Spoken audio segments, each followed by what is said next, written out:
يا أيها الذين آمنوا لا تقولوا راعنا وقولوا انظرنا واسمعوا وللكافرين عذاب أليم ما يود الذين كفروا من أهل الكتاب ولا المشركين أن ينزل عليكم من خير من ربكم والله يختص برحمته من يشاء والله ذو الفضل العظيم يا أيها الذين آمنوا ایمان والو لا تقولوا راعنا نبی کریم صلی اللہ علیہ وسلم سے یا ان کی بارگاہ میں راعنا نہ کہو وقول انظرنا کہو واسمعوا اور پہلے ہی غور سے سنا کرو، پہلے ہی بات کو غور سے سن لیا کرو وَلِلْكَافِرِينَ عَذَابٌ أَلِيمٌ اور کافروں کے لیے دردناک عذاب ہے۔ یہودیوں کا ذکر چل رہا ہے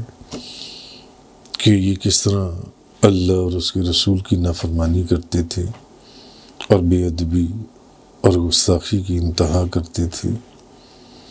جیسے کہ پچھلی دو آیات میں پچھلے 2 3 4 دن جو تفسیر بیان ہوئی اس میں آپ نے دیکھا ہے کہ یہ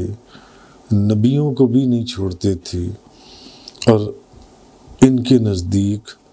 حضرت سلیمان علیہ السلام نبی نہیں تھے بلکہ جادوگر تھے۔ اب ان کی ایک اور خیانت، ان کی ایک اور بے ادبی، گستاخی نبی کریم صلی اللہ علیہ وسلم کی بارگاہ میں اللہ تعالیٰ نے اس کا پردہ قرآن کریم کے اندر چاک فرما دیا کہ یہ کیسے بے ادبی کرتے ہیں میرے محبوب کی بارگاہ میں۔ اب اس آیت میں اللہ پاک نے اصل میں ان کے جیلسی کی جو انتہا تھی، حسد اور عناد، اس کا بیان فرمایا ہے کہ یہ لوگ، ان کی کوشش ہوتی تھی، یہ اتنا نبی کریم صلی اللہ علیہ وسلم سے جیلس تھے کہ یہ ایسے الفاظ استعمال کرنے کی کوشش کرتے تھے جن الفاظ کے 2 معنی ہوں، جس کے 2 معنی ہوں، جس کے ایک معنی صحیح ہوں تو دوسرے معنی غلط ہوں، جن میں توہین ہو، بے ادبی ہو، گستاخی ہو، تاکہ اگر کوئی ہمیں پکڑ بھی لے تو ہم کہیں کہ ہم تو ایسے نہیں، ایسے بیان کر رہے تھے۔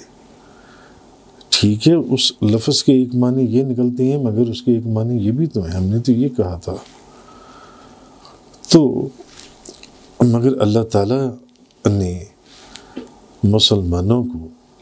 صحابہ کرام کو، اس وقت جو نبی کریم صلی اللہ علیہ وسلم کے چاروں طرف تھے، ایسے الفاظ استعمال کرنے سے بھی منع فرما دیا جس کے 2 معنی نکلتے ہوں، جس میں کوئی ایسے معنی بھی ہوں جس میں توہین یا بے ادبی اور گستاخی کی نیت کی جا سکتی ہو، بھلے اس کے دوسرے معنی صحیح الفاظ میں بیان ہوتی ہوں، صحیح جملوں میں معنی بیان ہوتی ہوں، یا صحیح کانٹیکسٹ اور پرسپیکٹو میں اس کے معنی بیان ہوتی ہوں، اللہ نے وہ لفظ بھی استعمال کرنے سے منع فرما دیا کہ ایسا لفظ بھی میرے محبوب کی بارگاہ میں نہیں بولنا۔ جی، علامہ قرطبی فرماتے ہیں کہ حضرت ابن عباس رضی اللہ تعالی عنہما بیان کرتے ہیں کہ مسلمان جو ہیں، مسلمان یہ نبی کریم صلی اللہ علیہ وسلم سے راعنا کہتے تھے، یعنی ہماری رعایت فرمائیے اور ہماری طرف التفات، ہماری طرف آپ توجہ فرمائیں۔ یعنی یہ جو لفظ تھا مسلمانوں کے نزدیک اس کے معنی یہ تھے، راعنا یا رسول اللہ، آپ ایک گفتگو ہو رہی ہے، گفتگو چل رہی ہے، اس کے اندر آپ نے کوئی ایسا لفظ بولا کہ آپ کو وہ آواز سنائی نہیں دی، تو آپ نے کہا رائنا رائنا یا رسول اللہ، کہ یا رسول اللہ آپ ہماری رعایت فرماتے ہوئے ہم رعایت فرمائیں، یہ ابھی آپ کیا فرما رہے تھے، ذرا دوبارہ ارشاد فرما دیں۔ تو نبی کریم صلی اللہ علیہ وسلم ان الفاظ کو یا ان جملوں کو یا حضور نے جو بات کی ہوتی وہ بات دوبارہ ارشاد فرما دیتے۔ ہوتا ہے نا ایسے، میں آپ سے بات کر رہا ہوں، میں آپ سے پوچھتا ہوں یار آپ نے کیا کہا ہے، ذرا دوبارہ ارشاد فرمائیے، آپ کیا کہہ رہے تھے، آپ دوبارہ وہ جملہ بول دیتے ہیں اور میں وہ جملہ سن لیتا ہوں۔ تو اسی طرح صحابہ کرام نبی کریم صلی اللہ علیہ وسلم کی بارگاہ میں اکثر یہ لفظ استعمال کرتے تھے، یا عام مسلمان، رائنا یا رسول اللہ، یا رسول اللہ ابھی جو آپ بات ارشاد فرما رہے تھے کچھ سمجھ نہیں آئی، سنائی نہیں دی، ذرا ہماری رعایت فرماتے ہوئے آپ اس جملے کو دوبارہ ارشاد فرما دیں، آپ دوبارہ بیان فرما دیجیے۔ تو نبی کریم صلی اللہ علیہ وسلم وہ جو جملہ تھا وہ دوبارہ ارشاد فرما دیتے تھے۔ یہ اب آپ چیز سمجھ گئے۔ اچھا، اب یہودیوں کی جو ڈکشنری تھی، یہودیوں کی ڈکشنری کے اندر یہ جو لفظ رائنا تھا، یہ اس کے کچھ اور بھی معنی تھے۔ ان کی ڈکشنری میں اس کے معنی تھے بد دعا۔ جب کسی کو بد دعا دینی ہو تو پھر وہ یہ الفاظ بولتے تھے، یعنی ان کے نزدیک یہ اس کا معنی تھا ان کی ڈکشنری میں کہ سنو، جس کو کہا جا رہا ہے نا رائنا، سنو، سن کہ تیری بات نہ سنی جائے، سن کہ تیری بات نہ سنی جائے۔ تو ان کے نزدیک یہ ایک بد دعا تھی، معاذ اللہ استغفر اللہ، ان کے نزدیک ایک گالی تھی، ان کے نزدیک ایک گندا لفظ تھا۔ تو وہ جو یہود تھے، یہود پھر اس لفظ کا فائدہ اٹھاتے تھے۔ اس کی وجہ یہ تھی کہ ان کو، یہود کو یہ معلوم تھا کہ یہ لفظ مسلمانوں کے نزدیک یہ لفظ بولنا صحیح ہے، مسلمانوں کی ڈکشنری میں اس کا مطلب ہے کہ ذرا آپ دوبارہ ارشاد فرمائیں، ذرا آپ دوبارہ فرمائیں، آپ نے کیا کہا ہے، میں نے آپ کی بات صحیح طرح سنی نہیں ہے۔ تو نبی کریم صلی اللہ علیہ وسلم وہ بات دوبارہ ارشاد فرما دیتے تھے۔ مگر یہودیوں کی ڈکشنری کے اندر یہ جو لفظ تھا یہ ایک مذاق تھا، ایک بد دعا تھی، ایک گالی تھی یہودیوں کے نزدیک۔ وہ اس کو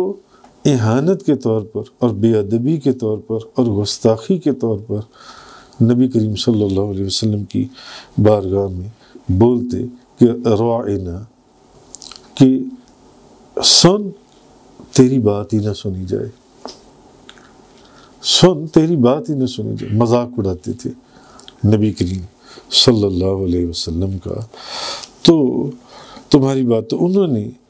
اس موقع کو، یہودی چونکہ جانتے تھے، انہوں نے اس موقع کو سمجھا کہ یہ بڑا اچھا موقع ہے۔ پہلے تو ہم نبیوں کے تاجدار کو ہم تنہائی میں بد دعائیں دیتے ہیں، تو اب تو ہم برسر مجلس ان کو بد دعا دیں گے، کسی کو پتہ ہی نہیں چلے گا کہ ہم نے بد دعا دی ہے۔ پہلے تو ہم تنہائی میں ان کو برا بھلا کہتے ہیں، اب ہم مجلس کے اندر بیٹھ کر انہیں برا بھلا کہیں گے اور کسی کو پتہ نہیں چلے گا۔ صحابہ کرام یا مسلمان یہ سمجھیں گے کہ ہم صرف اتنا کہہ رہے ہیں کہ ہماری رعایت فرماتے ہوئے آپ اس جملے کو دوبارہ ارشاد فرما دیجیے، جبکہ ایسی بات نہیں ہوگی، ہم ان کا مذاق اڑائیں گے اور ہم انہیں بد دعا دیں گے۔ تو ہمیں ایک موقع مل گیا کہ پہلے ہم چھپ چھپ کر انہیں بد دعائیں دیتے تھے یا اہانت کرتے تھے، اب ہم مجلس کے اندر بیٹھ کر دیں گے اور کسی کو پتہ ہی نہیں چلے گا، کسی کو معلوم ہی نہیں ہوگا۔ جی تو وہ نبی کریم صلی اللہ علیہ وسلم کو مخاطب کر کے راعنا کہتے تھے، اور پھر آپس میں ہنستے تھے، مذاق اڑاتے تھے، آپس میں ایک دوسرے کو دیکھتے تھے، کیونکہ منافق تھے، آپس میں ایک دوسرے کو دیکھتے تھے اور پھر مذاق اڑاتے تھے کہ دیکھو ہم نے بد دعا دے دی، کسی کو پتہ ہی نہیں چلا، سب پاس بیٹھے ہیں، اور نبی کریم صلی اللہ علیہ وسلم اس جملے کو دوبارہ دہرا رہی ہیں۔ اب حضرت سعد بن معاذ جو تھے وہ یہودیوں کی ڈکشنری سے زبردست، یہودیوں کی ڈکشنری کے ماہر تھے، وہ ان کی ڈکشنری کو جانتے تھے۔ انہوں نے جب ایک دو مجلسوں میں یہ دیکھا نا، حضرت سعد بن معاذ رضی اللہ تعالیٰ عنہ، انہوں نے جب یہ دیکھا کہ یہود کیا کرتے ہیں کہ یہ نبی کریم صلی اللہ علیہ وسلم کو بار بار مجلس میں راعنا، ادھر سے آواز آئی راعنا،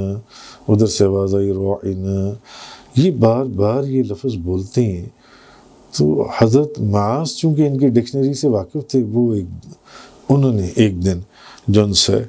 انہوں نے ان یہودیوں کو اکٹھا کیا اور انہوں نے کہا کہ سنو، اگر اب یہ لفظ تم نے نبی کریم صلی اللہ علیہ وسلم کی بارگاہ میں بولا تو میں تمہاری گردن کاٹ دوں گا۔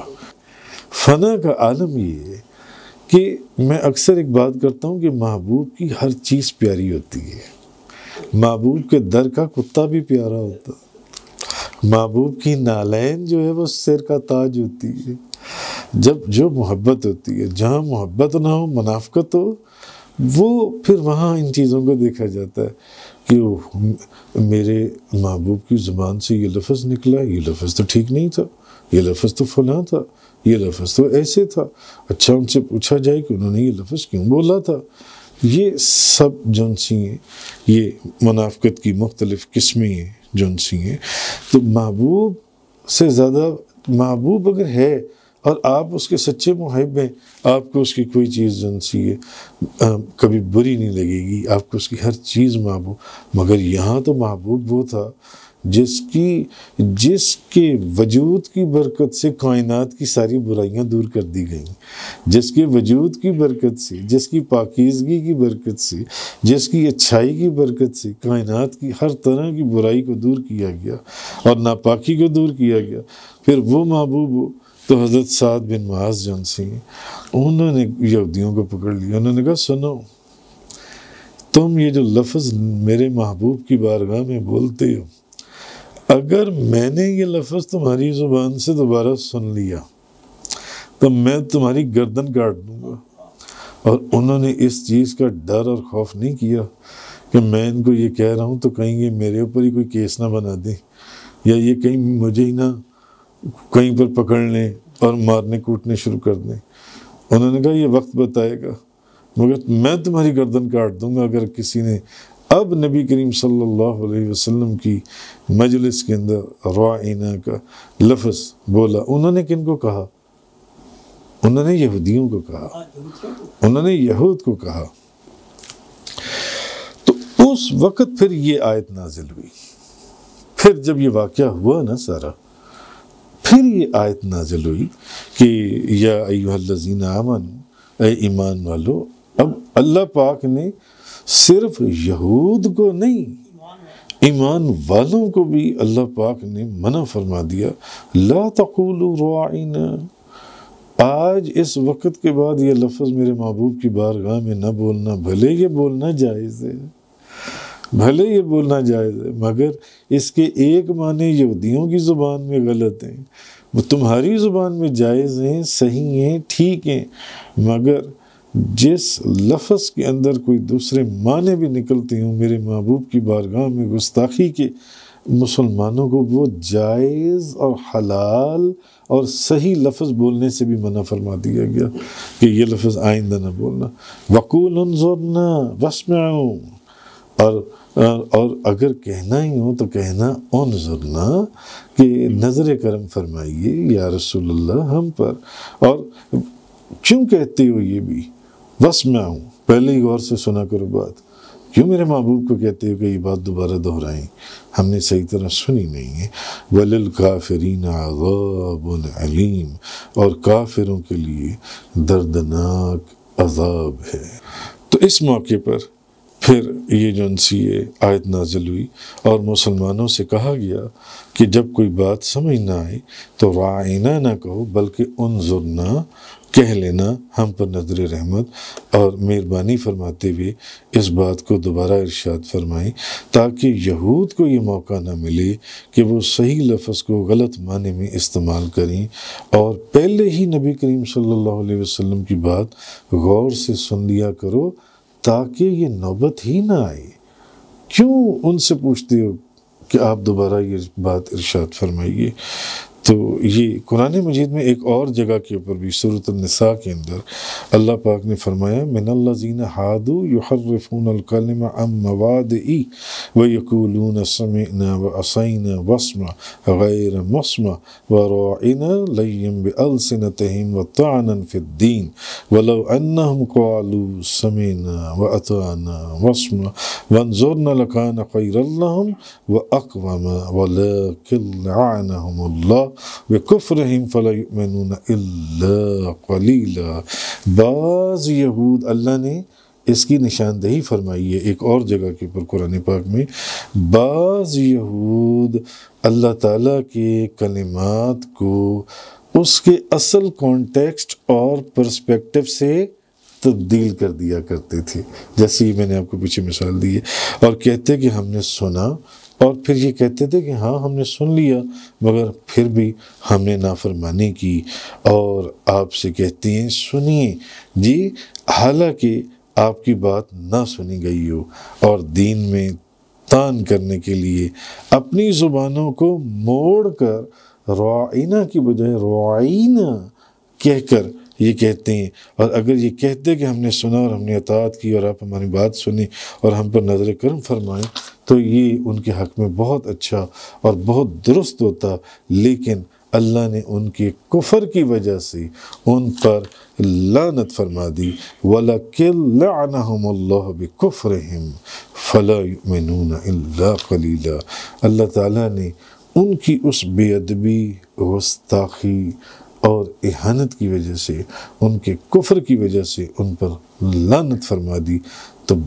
بہت صرف قلیل لوگ تھے ان میں سے جو ایمان لائیں گے۔ تو اصل میں ایک ان کی ڈکشنری میں ایک رعینا کے معنی یہ بھی تھے کہ معاذ اللہ استغفر اللہ من ذالک، جیسے ایک معنی یہ تھے کہ سن تیری بات نہ سنی جائے، ایک معنی یہ بھی تھے کہ اے ہماری بکریوں کو چرانے والے۔ اب مسلمان یہ سمجھتے تھے کہ وہ یہ کہہ رہی ہیں کہ ذرا ہماری رعایت فرماتے ہوئے یہ بات دوبارہ ارشاد فرما دیں، جبکہ وہ معاذ اللہ استغفر اللہ من ذالک یہ کہہ رہے ہوتے تھے کہ اے ہماری بکریوں کے چرانے والے۔ امام ابن جریر نے ابن زید سے روایت کیا کہ وہ آپ کو اصل میں معاذ اللہ استغفر اللہ وہ خطا کرنے والا کہتے تھے۔ تو اس آیت سے ایک مسئلہ یہ بھی معلوم ہوگا کہ کسی صحیح کام سے اگر کوئی برائی کا راستہ نکلتا ہو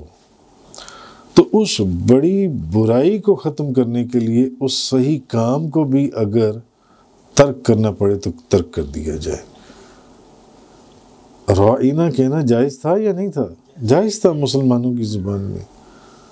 مگر جس صحیح کام سے کوئی برائی کا راستہ نکلتا ہو تو پھر اس صحیح کام کو بھی بند کر دینا چاہیے کہ کہیں اس سے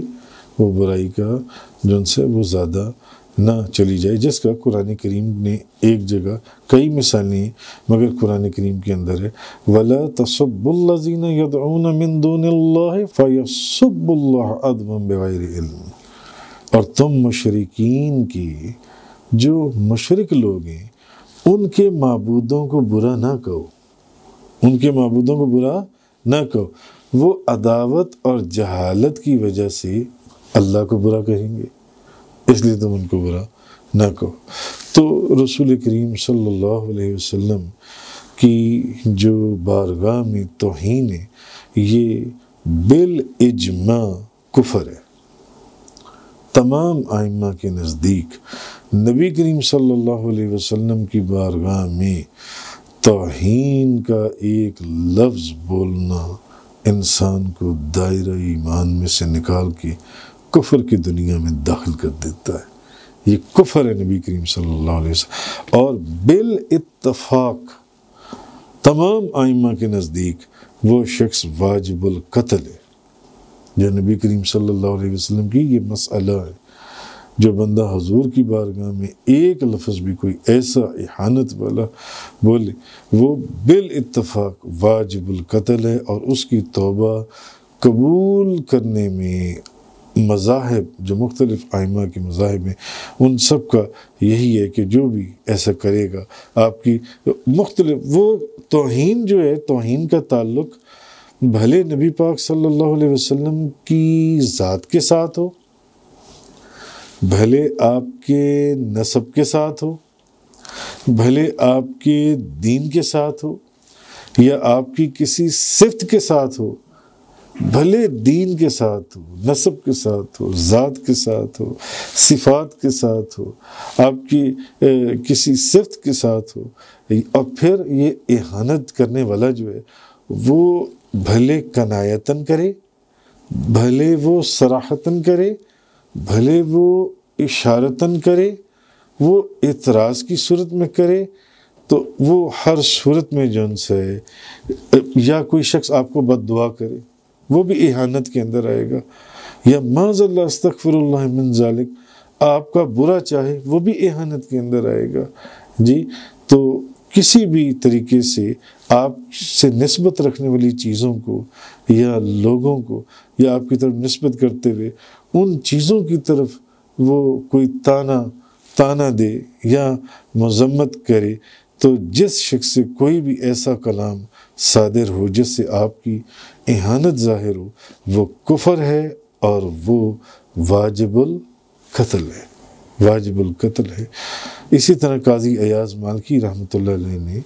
آپ نے لکھا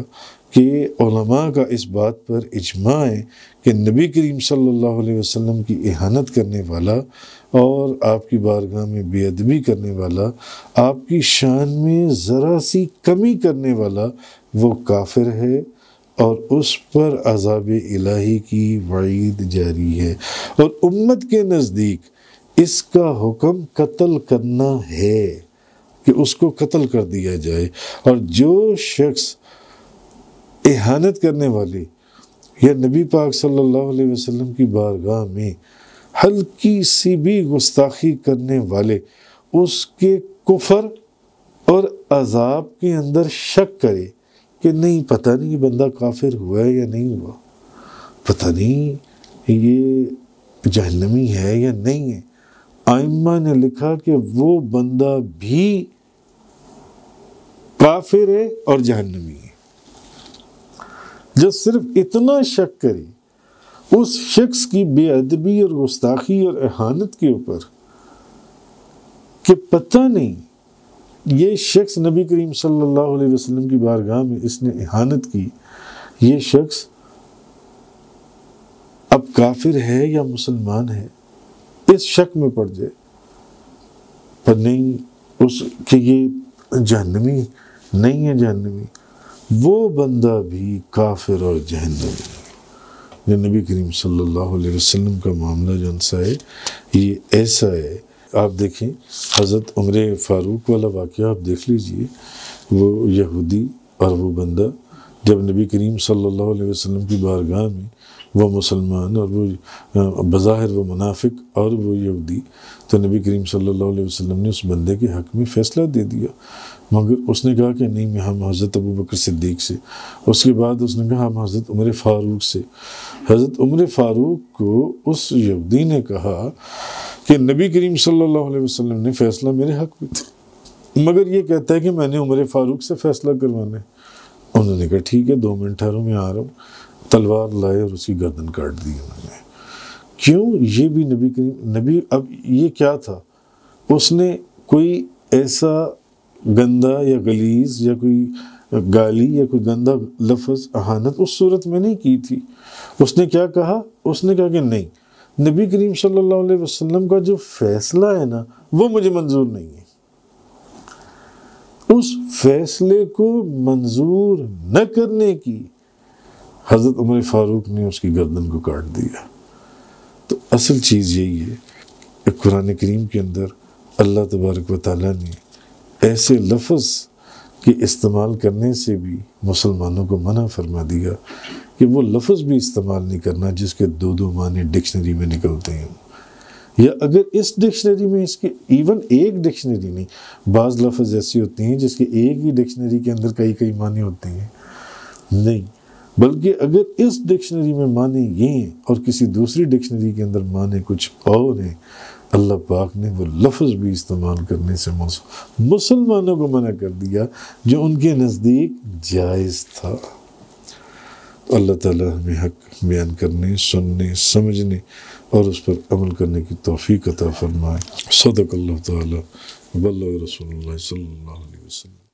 تفسیر قرآن کا یہ لیکچر انگلش میں سننے کے لیے براہ کرم ڈسکرپشن میں موجود لنک پر کلک کریں۔